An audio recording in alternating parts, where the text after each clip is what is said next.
When we moved in, it was a 2-up, 2-down cottage with a small kitchen extension built onto it.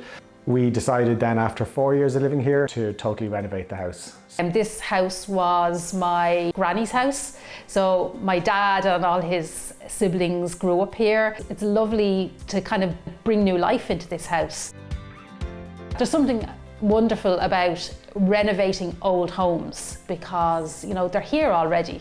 If you're lucky enough, you know, that you buy one, like even from an investment point of view, you know, you can, if you spend a lot of money on your renovation, but I think you really get that value back in your home afterwards.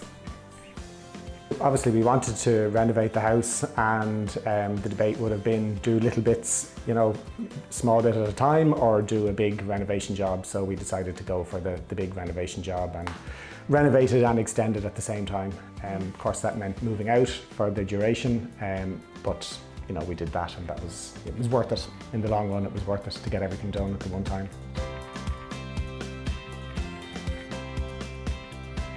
So the original house, we would have had oil-fired central heating, and then we had an open fire, and later a stove actually, and an immersion for hot water. So you had a lot of expense with, you know, solid fuel, oil, electricity, and it wasn't very well insulated either. It was quite difficult to keep the house warm.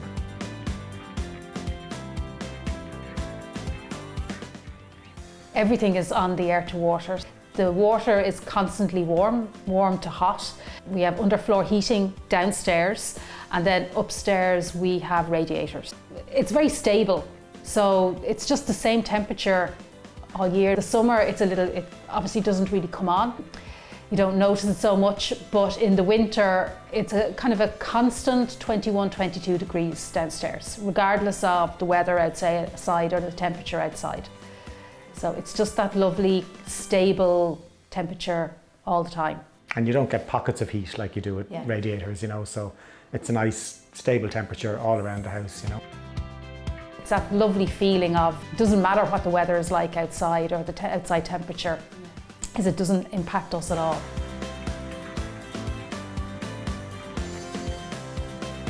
And we have a gas hob, but apart from that, everything in our house is electric. So our electricity bills are quite high. They were 3,500 for the last 12 months. That covers all our heating, our hot water. It covers our electric car, which we charge every evening. Because we have the solar panels, we got back 850. That would bring our electricity bill down to about 2,300 in a year, which, when you think of it like that, it's quite good. We don't have any other bills. We don't have a gas bill or oil or anything like that. So. And we do about 600 kilometres a week of driving, which is included in that. So what would that cost in petrol or diesel? Well, it was about 400, I think we were paying 400 to 500 a month in diesel. Yeah, when it went up quite high. So. Yeah, that's a saving as well. That's a bill that's gone now since we moved to the EV as well. We kept two things. So we have a gas hob, so we can still cook if the electricity's gone, and we also have a stove, a wood-fired stove. We never use it normally, but if the electricity goes, we have it there as a backup, and we can keep the place warm with that. So.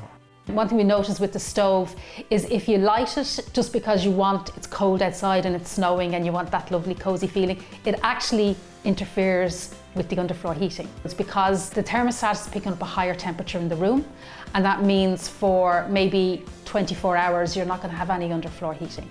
So we've learned that actually we don't need it, and it's better not to use it unless we have no electricity.